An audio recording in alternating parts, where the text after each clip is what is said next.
आइए साथियों, नमस्कार। आज हम आप सभी के बीच में सामान्य ज्ञान के एक छोटे लेकिन बहुत ही महत्वपूर्ण टॉपिक के साथ में आपके बीच में हैं। और ये परीक्षा के दृष्टिकोण से, चाहे जिस भी स्तर की परीक्षा हो, सामान्यतया का प्रश्न इस टॉपिक से पूछा जाता है। और अगर यदि हमारी समझ इस टॉपिक पर अच्छी रहे तो हम इन प्रश्नों को आसानी से हल कर सकते हैं। तो आइए, आज का हमारा टॉपिक है ताप की इकाइयां और तापमापन, और तापमापन के साथ साथ में किन किन ताप मापियों का हम प्रयोग करते हैं साधारणतया, इस बारे में हम चर्चा करने वाले हैं। तो जैसा कि आप सभी को ज्ञात है कि एसआई इकाइयों में ताप एक आधारभूत वैज्ञानिक राशि है और इसके मापन की आवश्यकता हमें समय समय पर पड़ती है। अगर सामान्य तौर पर ताप की बात की जाए तो किसी वस्तु की गर्माहट या ठंडेपन की मात्रा को ही हम ताप कहते हैं, और ताप माप कर ही हम किसी वस्तु में ताप के अंतर की तुलना कर सकते हैं। तो सामान्य तौर पर हम कहते हैं कि भाई कौन सी वस्तु अगर अधिक ठंडी है तो उसका ताप बहुत ही ज्यादा कम है, और वो गर्म है तो उसका ताप अधिक है, अगर बहुत गर्म है तो बहुत अधिक है। यानी ताप के कारण ही हम वस्तु को ठंडा और गर्म निर्धारित कर सकते हैं। तो सामान्य तौर पर हम ये देखते हैं कि ताप की कई इकाइयां होती हैं। एसआई इकाई तो हम सब पूर्व से परिचित हैं कि एसआई पद्धति में ताप को मापने के लिए केल्विन का प्रयोग किया जाता है, लेकिन इसके अलावा भी कुछ बहुत ही ज्यादा प्रचलित इकाइयां हैं जिनके बारे में हमें जान लेना चाहिए। और वो इकाइयां हैं डिग्री सेल्सियस, जिसे हम डिग्री सी से प्रदर्शित करते हैं, डिग्री फ़ारेनहाइट जिसे हम डिग्री फ़ारेनहाइट से डिग्री फ़ारेनहाइट से प्रदर्शित करते हैं, केल्विन को के से, और एक विशिष्ट पैमाना है जिसको रोमर पैमाना कहते हैं और इसे आर से प्रदर्शित करते हैं। तो ये सामान्य तौर पर प्रयुक्त होने वाली ताप की इकाइयां हैं: degree Celsius, degree Fahrenheit, kelvin और रोमर पैमाना। और ताप को मापने के लिए जिस इंस्ट्रूमेंट या जिस यंत्र का प्रयोग किया जाता है उसको सामान्य तौर पर हम कलेक्टिवली, सामूहिक रूप से तापमापी कहते हैं। अब यदि इन तापों को मापने का यंत्र तापमापी कहलाता है, फिर अंतर इसमें क्या होता है, आइए हम सामान्य तापमापियों के अंतर के बारे में पढ़ते हैं। हमने अभी मुख्यतया 4 तापमापी होते हैं, लेकिन ये 3 तापमापियों की रचना के साथ हम अपनी समझ विकसित करेंगे। सामान्य जो तापमापी होता है, जैसे हम मान लेते हैं ये डिग्री सेल्सियस को मापने वाला तापमापी है, तो इसकी रचना करने के लिए हम क्या करते हैं, एक सामान्य तापमापी नली को सबसे पहले बर्फ में रख दिया जाता है। हमें पता है कि बर्फ ठंडी होती है और बर्फ 0 डिग्री सेंटीग्रेड पर जल का ठोस रूप होती है। तो इस ठंडेपन से इस तापमापी का पारा जिस बिंदु पर आकर के रुकता है, और उस बिंदु को हम 0 डिग्री सेंटीग्रेड अंशांकित कर देते हैं। यानी इसको ठंडा करने के बाद पारा जिस स्थिति पर आकर के रुकता है उसे हम 0 डिग्री सेंटीग्रेड इंगित करते हैं, और इस बिंदु को हम एक नाम देते हैं जिसको हम अधोबिंदु कहते हैं।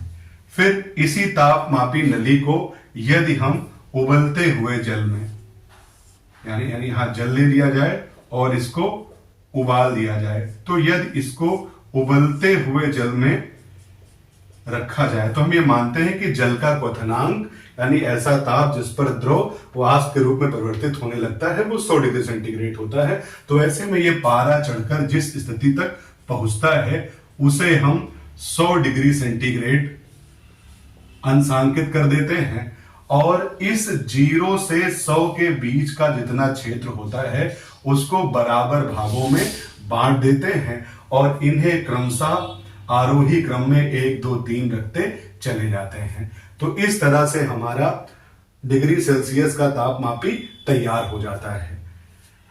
0 डिग्री सेंटीग्रेड के बाद 25 डिग्री सेंटीग्रेड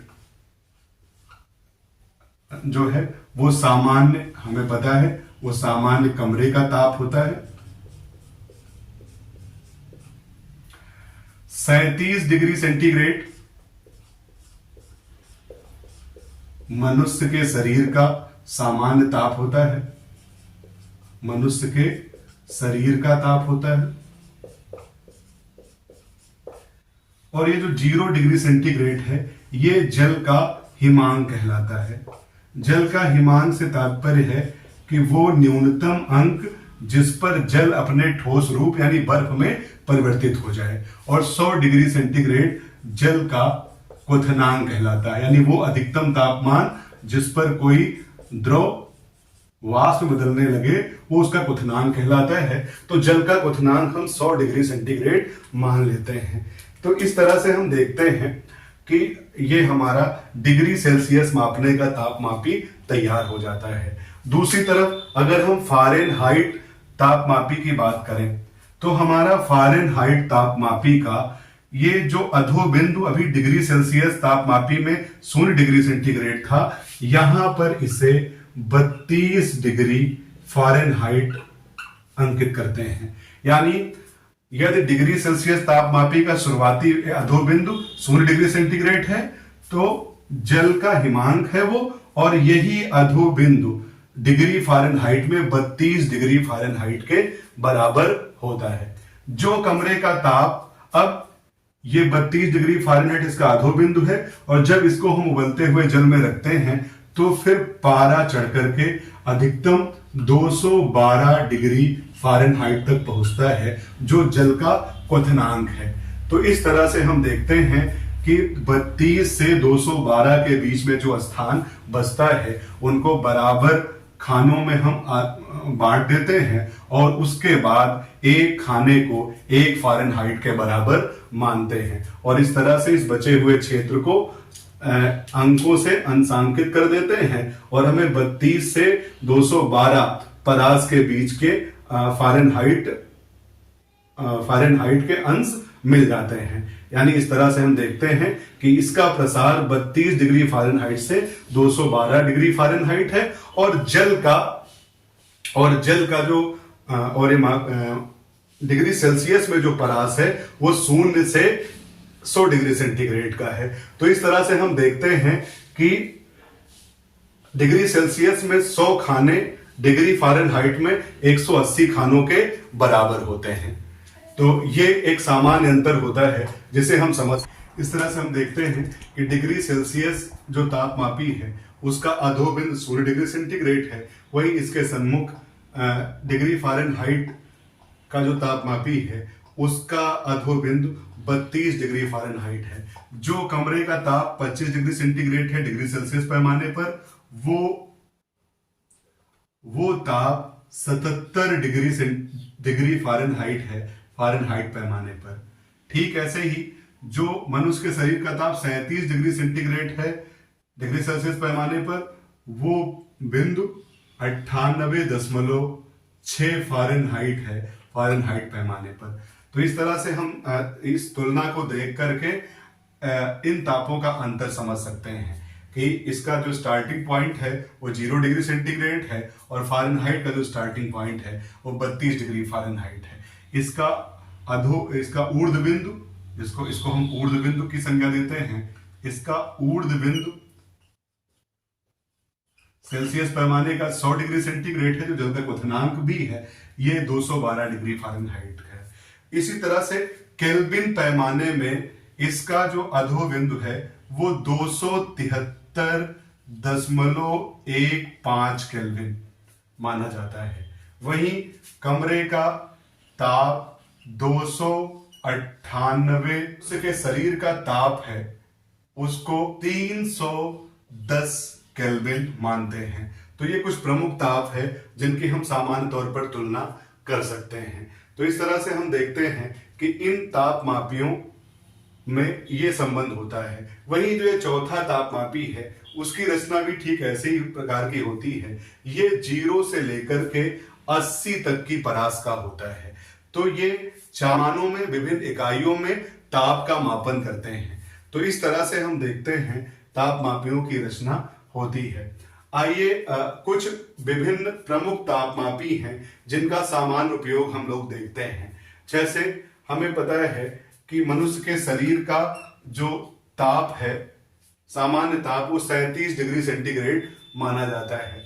और ऐसे में 37 से जब तापमान बढ़ जाता है तो वो स्थिति सामान्य बुखार की या फीवर की कहलाती है। तो जो डॉक्टरी थर्मामीटर होता है, यानी जो चिकित्सक जिसका उपयोग करते हैं, उसकी परास मात्र 5 डिग्री सेंटीग्रेड के आसपास होती है। यानी वो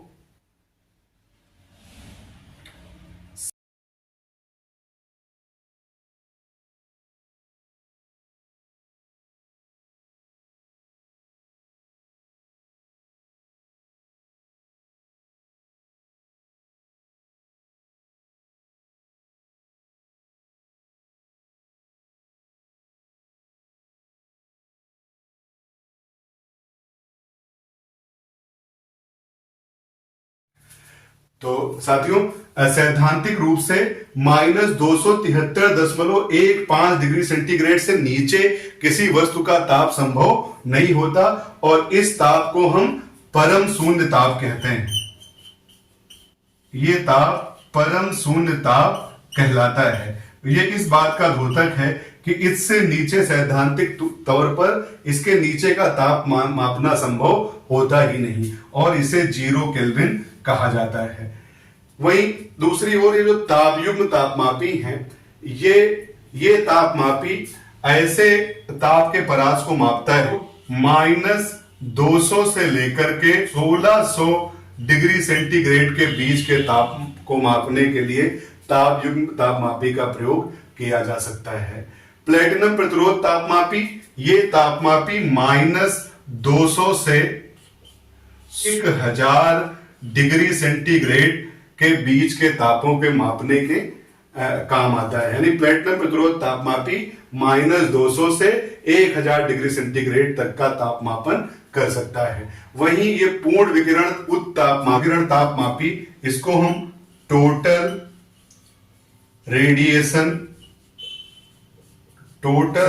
पायरोमीटर कहते हैं। और ये पायरोमीटर जो है, इसके नाम से प्रदर्शित होता है उच्च तापमापी, यानी बहुत ऊंचे तापों को मापने में इसका प्रयोग किया जाता है।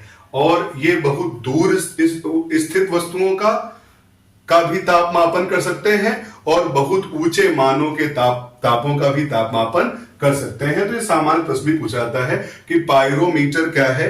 ये तो बहुत ऊंचे तापों के और दूर स्थित वस्तुओं को, जैसे सूर्य और तारों के तापमानों को मापने के लिए इस टोटल रेडिएशन पायरोमीटर का प्रयोग करते हैं। तो इस तरह से हम देखते हैं विभिन्न तापमापी विभिन्न रेंज में ताप का मापन करते हैं, जिसमें हमें एक इकाई से दूसरे इकाई में ताप के मान का परिवर्तन करना पड़ता है।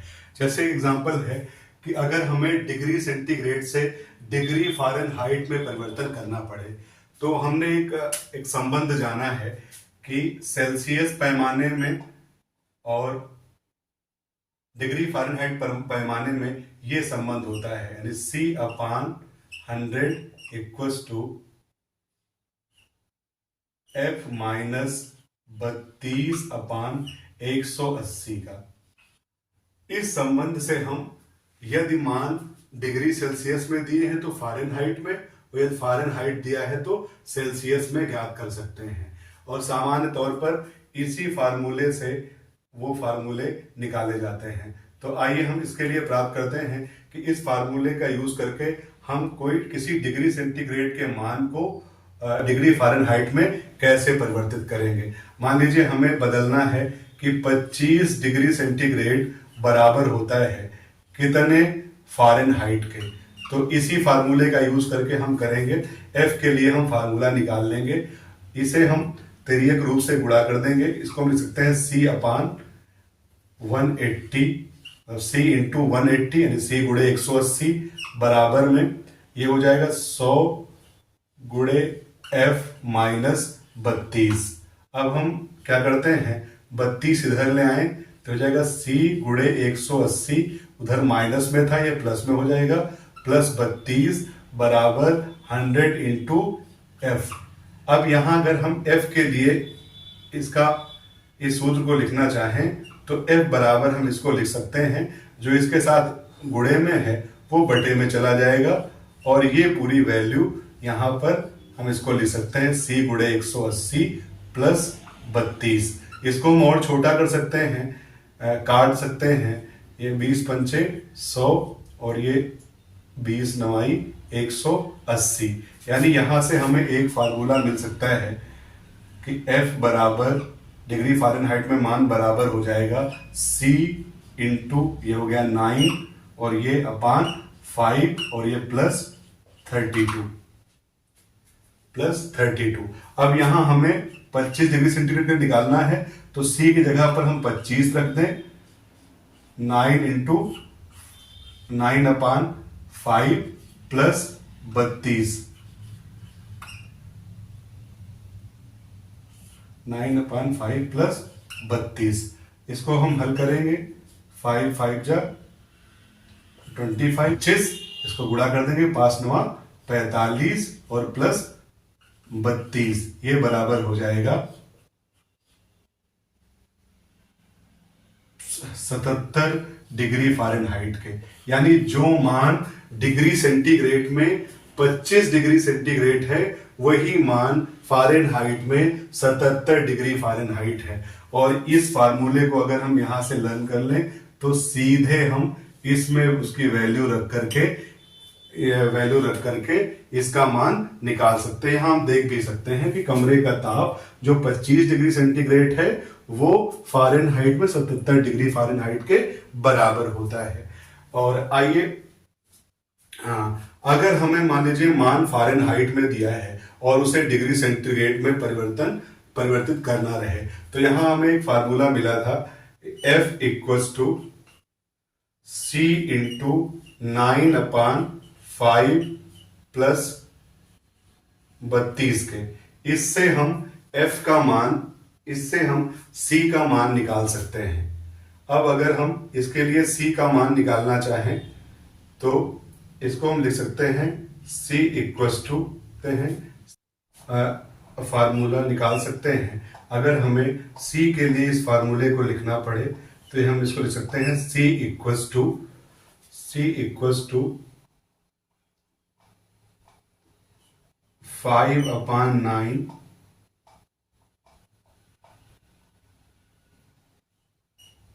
F minus 32।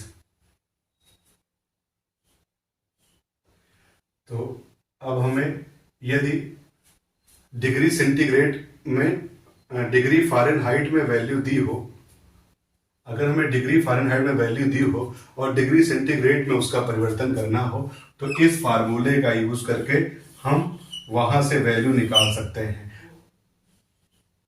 12 डिग्री फ़ारेनहाइट बराबर होता है कितने डिग्री सेंटीग्रेड के।